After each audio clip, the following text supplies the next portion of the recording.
are, episode 2. Let's go. Welcome to the Joyride. Here we go. All right, guys. Today we're gonna dive a little deeper into our man Dan Vieira. Chandler Bing. Yeah, we're gonna get to know him.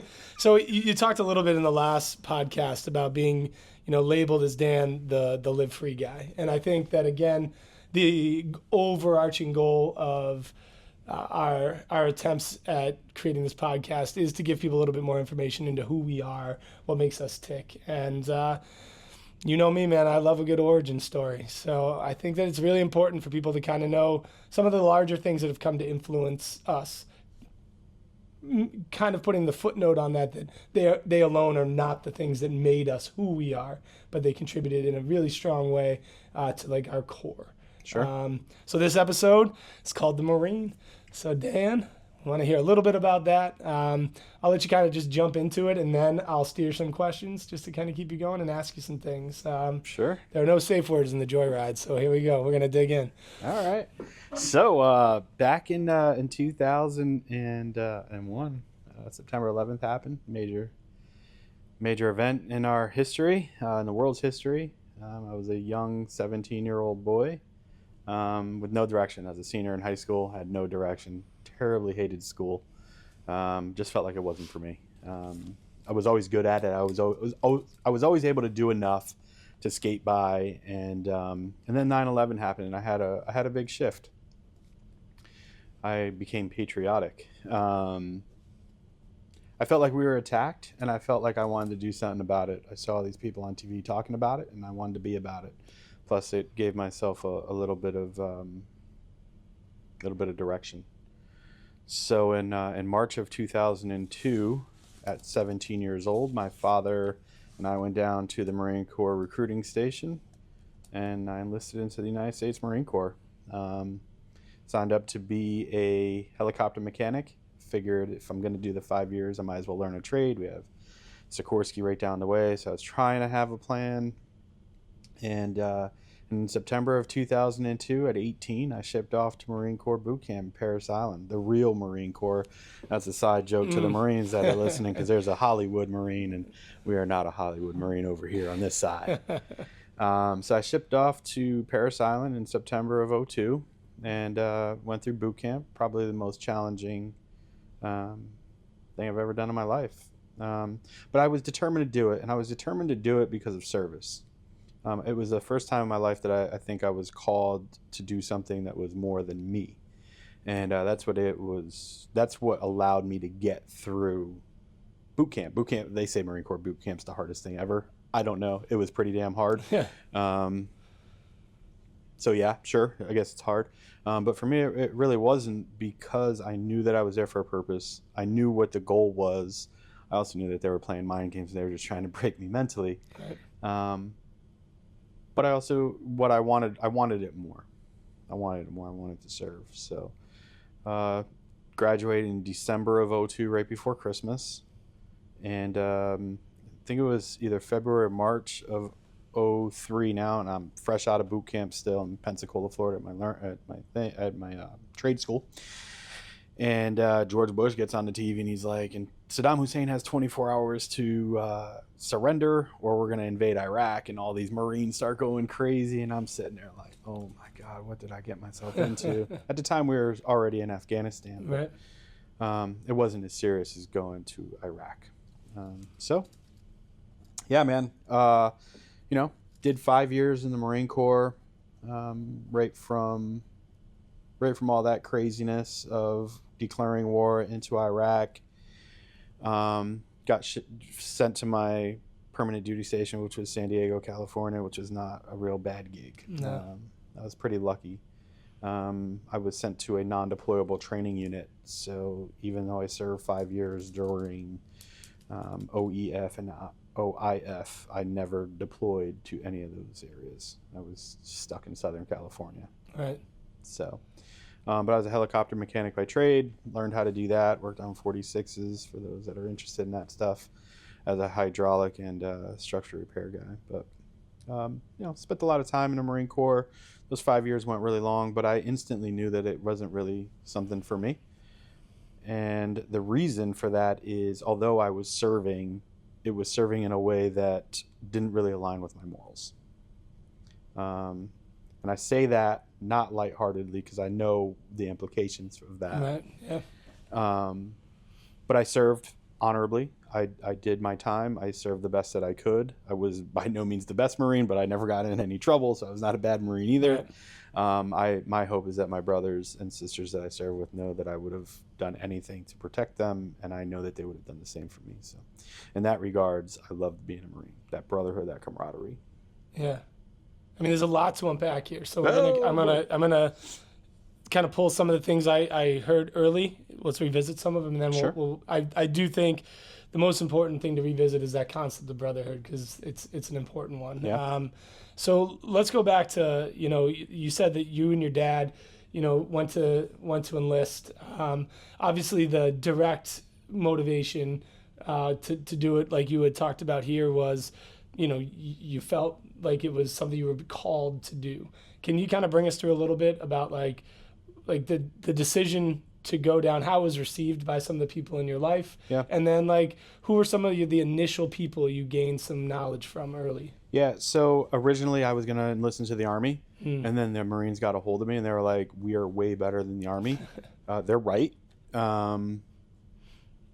a little Army joke, but they are. Like, it is what it is. I don't know that I'd be here talking about my service in the Army had I went that way. That's another joke. Yeah. So my personal preference was the Marines because it was harder, and people told me I couldn't do it. Like, they thought I couldn't do it. So I'm a deep human. So it wasn't just like one thing, like I'm just going to go serve. It's like, no, I'm going to go serve, and I'm going to do the hardest thing. And mostly because there were people that didn't think that I could do it. Correct. So I did, and I did it, and they helped me. So thank you to the people that said I couldn't do it, especially my teachers. But one person that really got me into it was my recruiter, Staff Sergeant Howie's Gunny Howie. When I graduated. So he was instrumental in me joining the Marine Corps. He made me want to be a Marine. He carried himself the way that I wanted to carry myself. Right. Plus that uniform is amazing. So there's that. Well, I want you to put yourself into, try to come up with, you pick the number, but let's pick, without focusing on the long-term lessons that you learned from being a Marine. Bring us into like a few different snapshots of like your time in those 5 years, something like specific, connected to anything, like a strong memory that you had in a moment of pride that you felt. Could have even been like a situation where you really felt brotherhood or sisterhood. Yeah, we actually talked about this morning. Yeah. I brought it up. It was a leading question in folks. Conversation. We talked about this about graduating boot camp. Completing the Marine Corps crucibles, one of the most challenging things that you do. You're up for like 72 or 96 straight hours. You're just hiking everywhere. They're just literally beating you up in every way, mental, physical. And on our march back, it felt like 1,000 miles, it was probably like 5 or 6 miles. On our march back, like just an incredible feeling of being accomplished. And I just wish that all the people told me I couldn't do it were there. So I can say I did it. I'm joking. But they were, man. They were there with me. For sure, they were. I think, along with the people cheering for me. Right. And I told you that I don't want you to get too deep about the lessons you learned from that yet. We'll get there. I guess what I'm looking for too is you and I talk all the time, and I've heard some stories. I want to hear a new one. Give me a new experience that you went through as a Marine that you haven't maybe talked about a little bit. So one moment that I'll never forget, I was doing a part of my job. Every Marine's a rifleman, right? So at the end of the day, we're all infantrymen. I was selected to go do a training out in the desert in 29 Palms, where we actually had to grow our beards out, similar to this. It was less gray back then, but we had to grow our beards out, and we dressed as insurgents, and we had to go and we had to capture Marines and fight against them in this Iraqi village. And there was one Marine that was a straggler from his platoon, and we captured him, and we snatched him up, we grabbed him, brought him to a safe house, and at the end of that training, he sought me out, and he was like, I really want to thank you for this. He's like, I'll never, ever in my life forget to watch my six, meaning watch behind him. And that's exactly what he didn't do. We captured him because he wasn't watching his back. And his platoon, his squad, actually, they weren't really watching his back either. And those people, I truly believe that we helped save lives that day.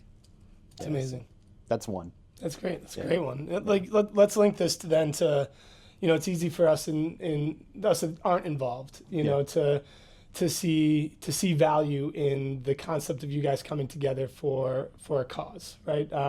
For a purpose. But I'd be remiss if I were to say like that's the only reason, because I didn't do it. So I have tangential ways to connect to you about brotherhood and garden someone's life, but I think that that's a really significant end of this, right? Of being a Marine, is that like if you're not watching out for yourself, you're going to get somebody else hurt, like a responsibility to a team, to a group,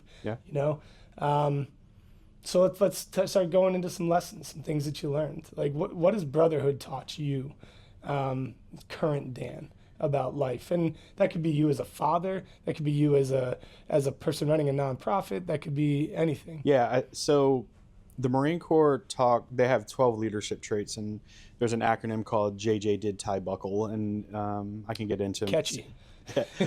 Tact, integrity, efficiency, decisiveness, initiative. Right. It's clearly an effective acronym. Right. I mean, it's been a long time. It's been a long time. But out of the 12, there's one that stands out. And it's actually a question that you're asked at a promotion board. It's like, well, out of the 12 leadership traits, what's the most important to you? And my answer has always been integrity, because without integrity, you can't have any of the others, right? And so I try my best, and I fall short because I'm human, but I try my best to have integrity in 100% of the situations that I'm in. It's probably about 99.5. But I try in every situation to have integrity, whether it hurts somebody or not. I always try to do the right thing. My intention is to always, always, always be truthful and with integrity. Right. So to me, that's the most important thing that I've ever done and ever learned from the Marine Corps. They really instill integrity into you. Now, how does that turn over into this, right? Like, yeah. So there's that. There's integrity, but then there's also mental toughness, right? And those two things, we talked about, pain is weakness leaving the body. I don't necessarily buy into that ethos, but I do understand what they're saying by that.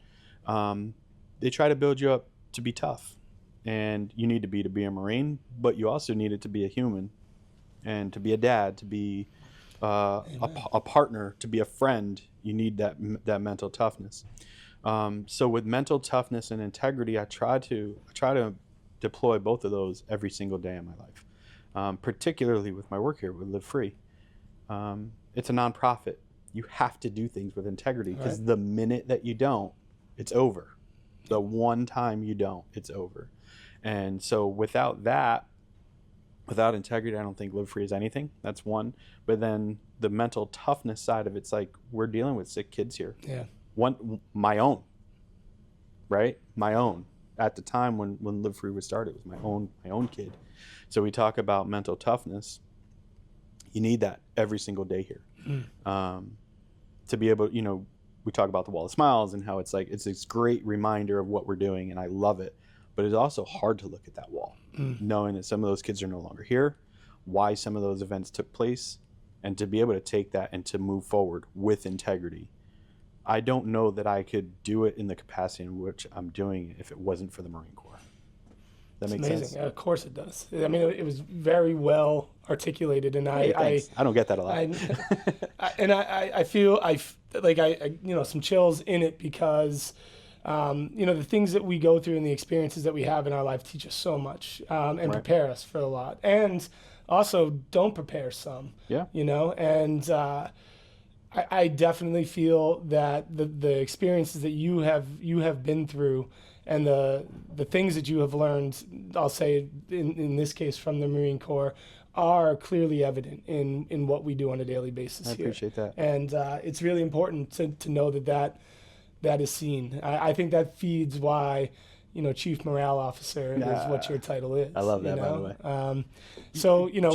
Go. So I just want to touch on something that you had mentioned there, was that, these things shape our lives. And for the longest time, because I did serve 5 years in the Marine Corps, during a time of war, the biggest war of our lifetime, and never deploying as a Marine, there's almost like an ego hit to that. Yeah. Like, you're like, well, man, I served all this time, I never deployed. Like, am I a real Marine? And now I'm able to look back at the work that we're doing for Live Free, because what I said about the mental toughness is so on point. I can look back now and say that was the purpose of that.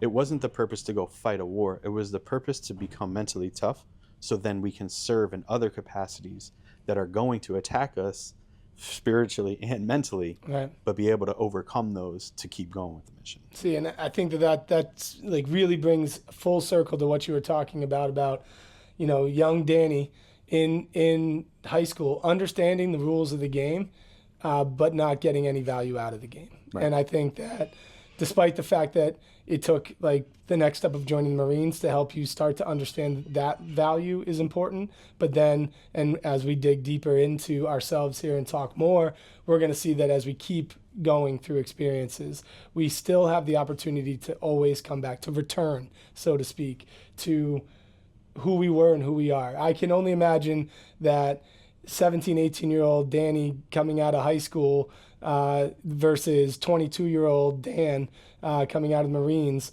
versus now, 40-year-old Dan, almost 40-year-old Dan, looking at at even that 22-year-old Dan, and still seeing yourself, like your light is still there all the way throughout, but there's just a tremendous amount of growth and impact. So I just want to leave it with this, because I know we're close. Do the hard thing. Even if you don't know in the moment why you're doing it, it's going to pay dividends in the long term. And if you do it with that little bit of that Marine integrity, it'll get you a long way. Yeah. Ain't that the truth? Yes, sir. So, hi, man. I love it. This is great. I'm glad that I'm able to share it. I'm more than a Chandler Bing. I meet all these people that think, oh, you're Dan, a Live Free guy, and have no idea what I'm doing. Hopefully now they get a little bit of understanding into a little bit of the depth of who I am. Yeah. So Well, they certainly do, man. All right. Well, that's a wrap, guys. 17 minutes. Another podcast in the books. Let's go. See you next time. Later. Peace.